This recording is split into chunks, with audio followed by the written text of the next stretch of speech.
All right, guys, welcome back to another video. It's your man Jay. So this is the iPhone 13 Pro. Now, initially I told you guys I was not going to keep the Pro, and I was going to go ahead and after I got the red, because of the cameras, the iPhone 13 product red is what I went to, because of the cameras that were performing about the same. Well, that still remains to be seen. I do have a video coming out of me comparing the 13 with the 13 Pro's cameras. Because believe it or not, there are some differences. Video footage is, roughly the same, but you can understand where that's going. But I decided, let's keep the 13 in house and let's keep the 13 Pro in house. And I didn't want to juggle too much. And I'm just not big on, I don't really care to do returns if I don't have to. And I thought, you know what, this will be a good experience. The 13 Pro has been kind of the primary for now, and the 13 is like a secondary. But the devices are very similar in battery performance, and that's where I wanted to start at.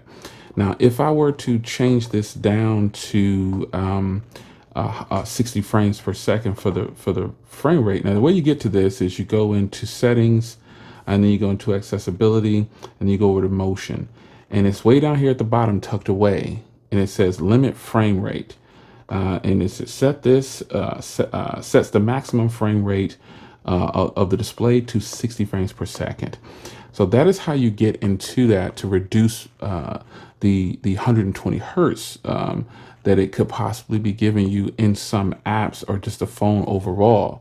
So this is something that you should take note of because it will take a hit on your battery. But Apple claims that this battery is in fact about an hour and a half more or whatever. So, and I believe that because this battery is absolutely fantastic, man.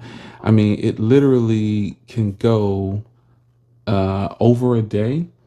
I've gotten also, here's the current setup right here. So the last time I've charged this was Sunday night at 10:18 p.m. And that was the last time I was charged to 100, and it is 11:37 p.m. the next night at the recording this video, and I'm at 11%. So the battery will take you through a full day, and you will get some pretty great battery out of this thing. Now, the most I've seen right here is about 6 hours and 45 minutes so far. But at that day, I was at 6 hours and 45 minutes, but I still had like 32% left. So I guess it just depends on what I'm doing.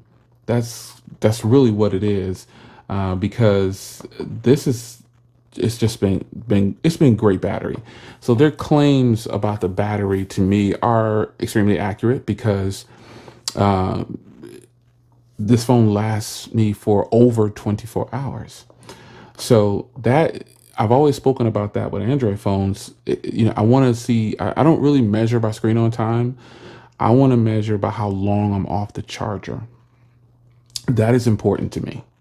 How long I'm off the charger. So we're about what 2.5 weeks of having it, 3 weeks or so, and the battery has just gotten even better to me. And I wanted to start there because I feel like that's an important part. What good is it to have all these powerhouse features and the battery sucks? So iPhone's batteries have always been great too, especially for standby. So battery on here for standby obviously is fantastic, no problems whatsoever. So that is a good thing. So with that being said, the I touched on the 120 hertz thing. The 120 hertz thing is very nice, but again, that's something that you don't technically need, but it's there. Promotion, I believe that's what they're saying. And it's nice. It's nice to see how fluid the device is. But again, these are just icons. So icons on a page, and you can put widgets on here too. That's something that you can do too. But battery life is great. Now the screen obviously is beautiful. It plays video. It just looks great when you're watching content, and I think that's something that it's just what it is. So it's a beautiful experience with that so far. Now the hardware is where I'm impressed, but at the same time, there's dislikes. So if I'm not really a fan of this stainless steel looking band or the way it goes around. I've never really been a fan of that on the Pro models, which is why I avoided some of the other models that had that chrome, that shiny bezel or edges around it, but it looks really good in this Sierra Blue. The Sierra Blue is very subtle. It's not as poppy. It doesn't pop like it does on the photos when you see it and they're trying to advertise it to you, but it does in person, but it's a subtle, it's very nice. It's very nice, and I'm happy with this color. So looking at the back here, the cameras. Now the cameras, you need at least a 256 gig to do ProRes. Okay, but let's be clear here. I don't shoot in ProRes. I just shoot video, whatever, 1080p 60, 4K 60. That's it for me. I'm not a professional. I'm not gonna claim to be, and I don't even care to do videos on that because, you know, the phone has it. If you're that type of person that feel like you're gonna use ProRes, knock yourself out. You're on the wrong channel if you're looking for a whole bunch of stuff about that, because I'm still a novice when it comes to raw video and ProRes and all that stuff. I think that's overkill for YouTube, and it's totally not even necessary. But if some people shoot like that, they just shoot like that, and if that's what makes them happy, I'm happy for them. For me, it's a point and shoot. It's a 4K 60. It's whatever. Now the highlight for this phone, obviously, is the cameras. Like I said, and there's a lot going on here with these cameras.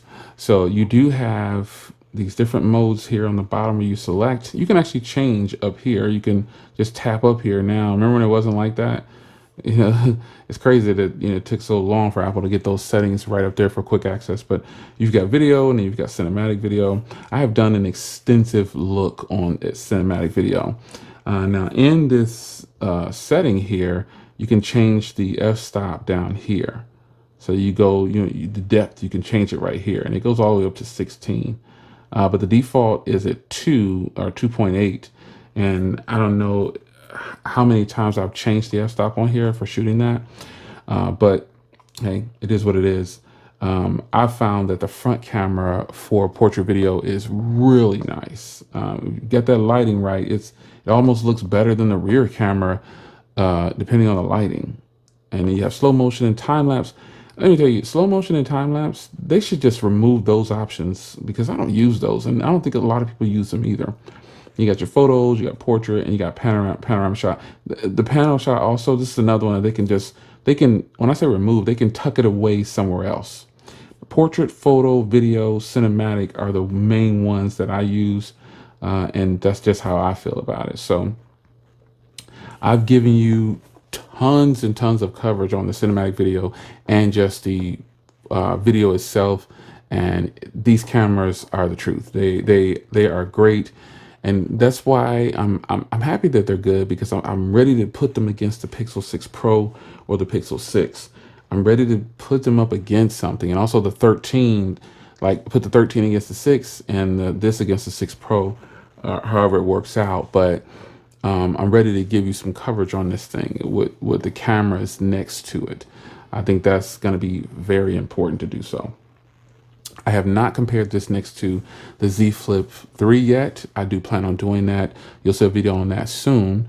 Like I haven't done like an official side-by-side video with it, but I think I will. And I'll do extended look at the cameras, and, you know, just, I don't really do like the Android versus iOS thing, because it gets silly. But cameras is what I would focus on by putting this against here. So, you know, overall, this is still just an iPhone experience. There's no Type-C. You know, there's no headphone jack. Whatever memory option you get, that's what you're stuck with. 128, 256, 512, 1 terabyte. Those are your options. So, yeah, this is probably the better one to get if you want a Pro model. Some people are strictly just getting the Pro model for the screen size, and a lot of people are claiming that the battery is great and it's awesome, but it was always good on the Max version of these phones. But I think for regular use, I've seen some people say, oh, it's too bulky, the Max. But you know, I've always said that the Max was just too big for daily use. It's a brick in your pocket. And then when you throw on, I like to wear an outer box, and I took it off and set it aside over here. I've got a follow-up video coming. This is awesome right here, man. putting a OtterBox on the Defender Pro on the Max it makes it even bigger, you know. So that's something that you need to consider. Uh, I just really think that it's something you should take note of if you're planning on picking up the Max. It is a this is for people who have never owned a Max, not for the people who had a larger version of the iPhone already. It's not talking to you. I'm talking to the people who are saying maybe I should get a Max or should I get the Pro. Those are the people really want to go check that phone out because it is, or if you know somebody who has, it is a brick in your pocket. And this year you're getting the same phone just in a different size. So I think that's important that you take note of that. This is in fact to me the right size because when you think about it, a 6.1 inch display is huge.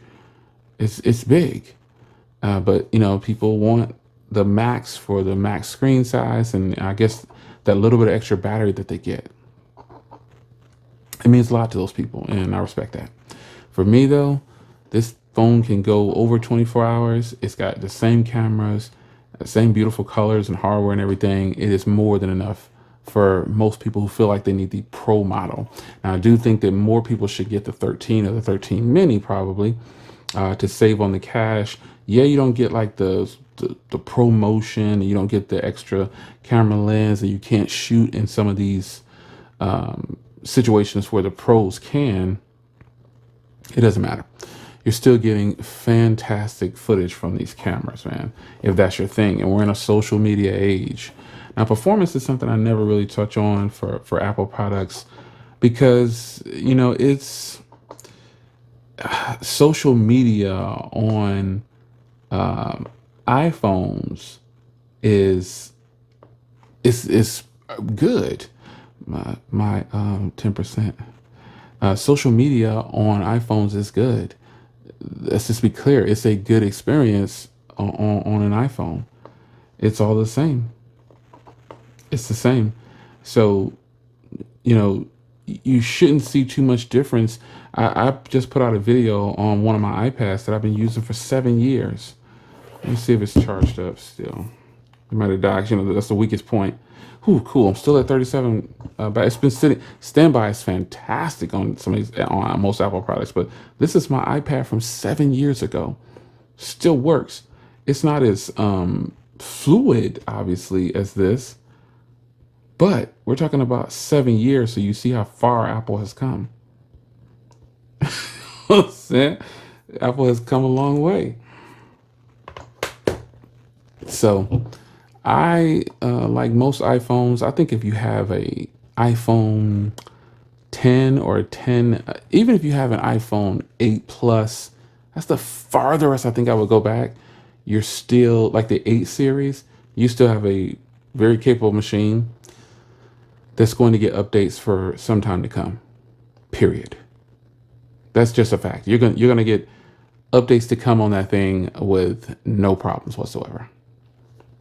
So this is an update for you guys on the 13 Pro. It's absolutely great, man. I mean, there's not much to say about this device that hasn't already been said. You know, carrying 2 iPhones around is kind of awkward, kind of weird.